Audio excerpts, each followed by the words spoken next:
Hello guys, আসসালামু আলাইকুম। আপনারা সব কেমন আছেন? আশা করি আপনারা খুবই ভালো আছেন। আলহামদুলিল্লাহ, আমিও খুব ভালো আছি। আজ একটা নতুন রেসিপি নিয়ে চলে এসেছি আপনাদের সামনে। আজ রেসিপিটা আমি বানাবো বরবটি কলাইয়ে আলুর সঙ্গে ভাজবো। পেঁয়াজ কুচনো আছে, কাঁচা লঙ্কা চিরা, ধনেপাতা কুচি, হলুদ গুঁড়ো, লাল লঙ্কা গুঁড়ো, ধনে গুঁড়ো, জিরে গুঁড়ো, লবণ, সরষের তেল। এবার চলুন, আমার রেসিপিটা যদি ভালো লাগে লাইক, কমেন্ট, শেয়ার আর সাবস্ক্রাইব করতে ভুলবেন না। আর আমার চ্যানেলে যারা নতুন আছেন অবশ্যই আমার চ্যানেলটাকে সাবস্ক্রাইব করে পাশে থাকবেন আর ভিডিওটা প্রথম থেকে শেষ পর্যন্ত দেখবেন। চলুন আমি এবার রান্নাটা শুরু করবো, আপনারা দেখতে থাকুন। আলু দিয়ে বরবটি কলাই দিয়ে খুব খেতে ভালো লাগে। অবশ্যই আমি যেভাবে বাড়িতে তৈরি করি অবশ্যই আপনারা বাড়িতে তৈরি করবেন। দেখুন বন্ধুরা, আমি আগে থেকে কড়াইটা চাপিয়ে দিয়েছি। আমি গ্যাসটা অন করে নেব।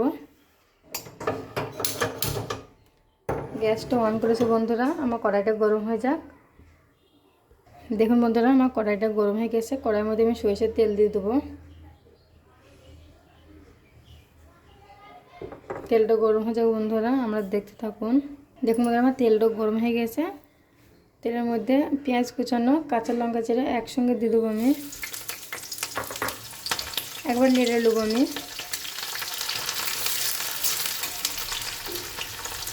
একেবারে সহজভাবে তৈরি করতে পারবেন, বাড়িতে যে কেউ বানিয়ে নিতে পারবেন। দেখুন বন্ধুরা, আমি পেঁয়াজটা লাল লাল করে ভেজে নিয়েছি। এবার আমি কড়াইয়ের মধ্যে আমি আলু কেটে রেখেছি, বরবটিটা আমি একসঙ্গে দিয়ে দেবো। আপনারা রুটির সঙ্গে খেতে পারেন, ভাতের সাথে খেতে পারেন। এবার আমি নেড়ে দেবো।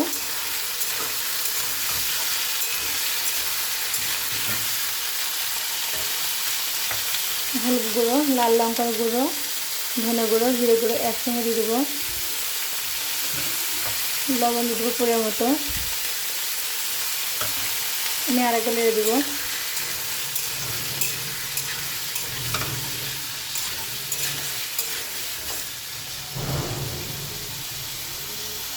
দেখুন বন্ধুরা, আমি পানি দিয়ে দেবো আলু সিদ্ধ করার জন্য। আমি আরেকবার নেড়ে দেবো।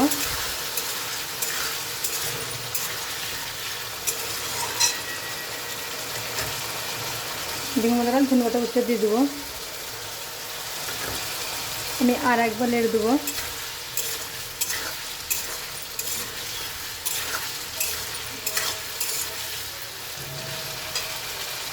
দেখুন বন্ধুরা, আমি দেখে নেবো আলুটা সিদ্ধ হচ্ছে নাকি। আলুটা সিদ্ধ হয়ে গেছে বন্ধুরা, আমি বলে দেখে নেবো। একদম লাল লাল করে ভেজে নেবো আলুটাকে, খেতে খুব ভালো লাগবে।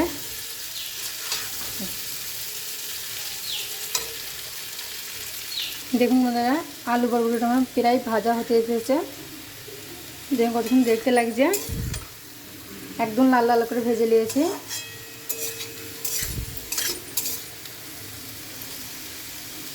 তো বন্ধুরা, আমার আলু বরবটিটা হয়ে গিয়েছে। আমি এবার গ্যাসটাকে অফ করে দেবো। একটা জায়গার মধ্যে আমি রেখে দেবো, সব তুলে নেবো। আমরা দেখতে থাকুন। দেখুন বন্ধুরা, আলু বরবটিটা ভাজা হয়ে গিয়েছে।